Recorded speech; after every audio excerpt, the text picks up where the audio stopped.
A little bit different from me today. We have some Keitheley Instruments discrete operational amplifiers and a power supply to power them. I will show you the power supply first. Labeling on the back which shows you how to bridge the inputs, and then it has the outputs and where the ground is. Inside you've got a great big pile of iron E's. That's IRON space letter E's. The laminates go in an E shape.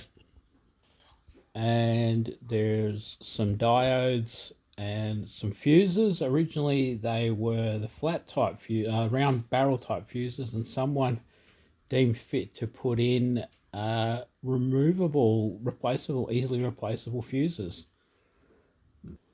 At some stage this belonged to the Australian Defence Force, and it had a punched card or a data form related to it.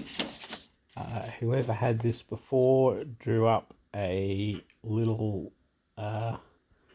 bridge rectifier diagram, and there they've got the pinouts for the actual thing as it sits in the unit. All right, and here we have the actual amplifier unit, which so I'll go over to the semiconductor side first. There are 4, 5, 6, 7, 8, 9, 10, 11, 12, 13, 16 or 17 transistors on here, some diodes, which is what you'd expect. You'd expect transistors. There's a couple of nice big Burns trimmers. There's a nice little test point for you. But what you wouldn't expect to see on here is thermionic valves. The fine amplification with the super high output impedance is done by two little valves that are in two little houses, and I'm pretty sure those houses are soldered onto the circuit board, and I am not taking them off.